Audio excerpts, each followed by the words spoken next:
Бүгүнкү жаштар менен биз сыймыктансак болот. Жаштарды коомдун өнүгүүсүнө салым кошо тургандай тарбиялоо үчүн алардын ой максаттары жана келечек пландарын дайыма эске алуу зарыл. Бул багытта Жусуп Абдрахманов атындагы мамлекеттик башкаруу академиясында жаштардын өлкөнүн келечеги, андагы жакшы долбоорлорду ишке ашыруу багыттары талкууланды.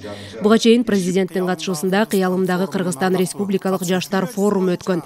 Анда мамлекет башчы жаштарды билим алууга, өлкөнүн негизги маанилүү иш-чараларына катышууга жана экологияга өзгөчө көңүл бурууга чакырган.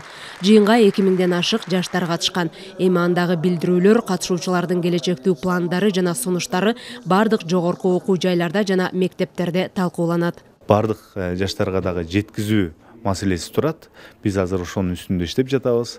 Мына Кыргызстандын бардык жогорку окуу жайларында, бардык факультеттерде президенттин кайрылуусу көрсөтүлөт. Андан сырткары мектептерде дагы жогорку класстардын окуучулары президенттин кайрылууларын көрөт. Бул форумда бир эле Бишкек шаары эмес, 7 областтан, башка региондордун бардыгынан ушул жаш лидер, активист, студенттер, окуучулар, жаштардын бардыгы бириктирилип, баштары бириктирилген. Бул дагы бир болсо, ошо азыркы убакта коомчулукта жаштарга көңүл абдан чоң бурулуп жаткандыгы жана ошондой эле жаштарга колдоо абдан чоң экендиги белгиленип турат.